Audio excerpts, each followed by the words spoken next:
பாட்டில் ராதா. படத்தின் கதையை சொல்கிற டைட்டிலிருந்து சற்று விலகவில்லை என்பது இந்த படத்தின் துயரம்.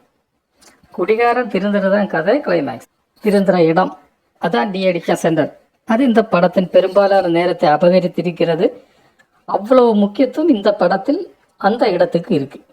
ஆனால் அங்கு வரும் காட்சிகள் நமது டி அடிக்ஷனை பற்றின அடிப்படை அறிவுக்கு நேர் எதிராக உள்ளது. அதனால் இந்த படத்தில் அந்த இடங்களை கதையின் சுவாரஸ்யத்தை கெடுக்கிற வேலையை மட்டுமே செய்திருக்கிறது. அடித்தும் மிரட்டியும் அசுத்தமான சூழலில் அடைத்து வைத்தும் குடிநோயை குணமாக்கலாம் என்று இந்த இயக்குனர் எங்கிருந்து கற்றுக்கிட்டாரோ என்னமோ.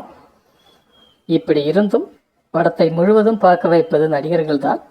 அனைவரும் நல்லா நடித்திருக்கிறார்கள். எடுத்து சொல்ல வேண்டியவர் மனைவியாக நடித்தவர் தான். அசாத்திய திறமைசாலியாகத்தான் இருக்கிறார். பாராட்டலாம். நீங்களும் பார்த்து புரிந்து பாராட்டுங்கள். அப்போ சரி.